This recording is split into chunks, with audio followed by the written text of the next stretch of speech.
தென் மாவட்டங்களில் வாக்குகளை கவர்வதற்கு திமுக போட்ட சூப்பர் பிளான் குறித்து தான் இன்றைய காணொளியில் காணவிருக்கின்றோம். இன்றைய அரசியல் காணொளியை நீங்கள் காண்பதற்கு முன்பு நம்ம வலையொலிக்கு நீங்கள் வருவது புதியதென்றால் மறக்காமல் நம்ம சேனலை சப்ஸ்கிரைப் செய்து வைத்துக் கொள்ளுங்கள். பெல் பட்டனை அழுத்துங்கள். வாருங்கள் காணொளிக்குள் செல்லலாம்.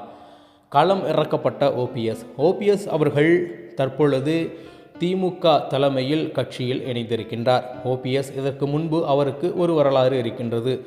அதிமுகவில் அவர் இருந்து முதலமைச்சர் பதவியும் வகித்தார் என்பதுதான் அந்த வரலாறு. இந்த பெருமையை அப்படியே திமுக தற்பொழுது உள்வாங்கி இருக்கின்றது. எப்படி என்றால், ஒரு முதலமைச்சரையே தனது கட்சியில் இணைத்ததற்கான அந்த பெருமைதான் அது.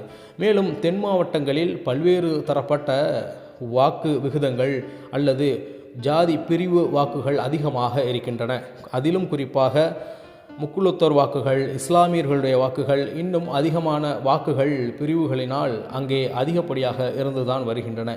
இதையெல்லாம் கவர்வதற்கு மிகப்பெரிய அளவிற்கு தற்பொழுது திமுக தலைமை கழகம் திட்டம் தீட்டி ஒரு தெளிவான கண்ணோட்டத்தோடு 2026 சட்டமன்ற தேர்தலை அணுகுகிறது. இதுதாண்டா நமக்கான நேரம் என்று தெளிவான முடிவை அடித்து ஆடும் திமுக கழகம் என்றுதான் கூற வேண்டும். ஆம், எப்பொழுதெல்லாம் திமுக கழகத்தில் அதிகப்படியான கூட்டணிகள் இணைகின்றதோ அப்பொழுதெல்லாம் வெற்றி பயணத்தை முதலிலேயே சுவைத்துவிடும் திமுக கழகம் என்றுதான் கூற வேண்டும். அதிமுகவிடம் இல்லாத ஒன்று இப்போது திமுகவிடம் இருக்கின்றது. அது என்ன தெரியுமா? அதுதான் எந்த ஒரு சிறு கூட்டணியாக இருந்தாலும் அவர்களையும் மதித்து தன் கட்சியில் இணைத்து அவர்களுக்கும் சீட்டு வழங்கி மேலும் அவர்களை தன்வயப்படுத்தி அந்த வாக்குகளை அறுவடை செய்வதுதான்.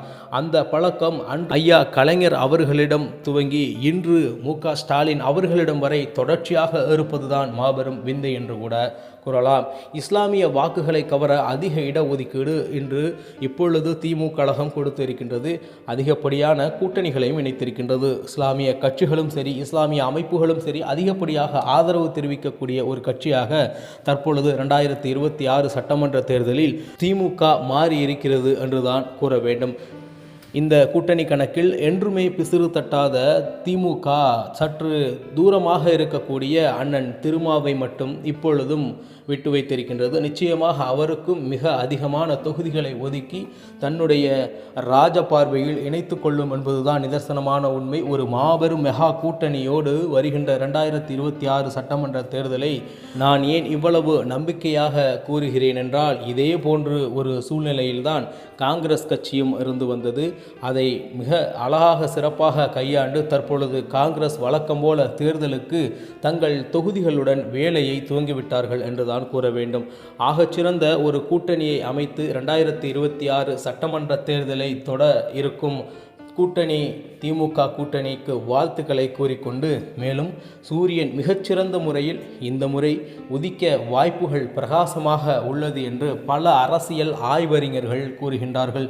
யாருக்கு தெரியும், 200க்கு மேலாக வெற்றி பெறக்கூட வாய்ப்புகள் இருப்பதாக அரசியல் ஆய்வறிஞர்கள் தங்களுடைய கருத்துக்களை பதிந்து கொண்டிருக்கின்றார்கள்.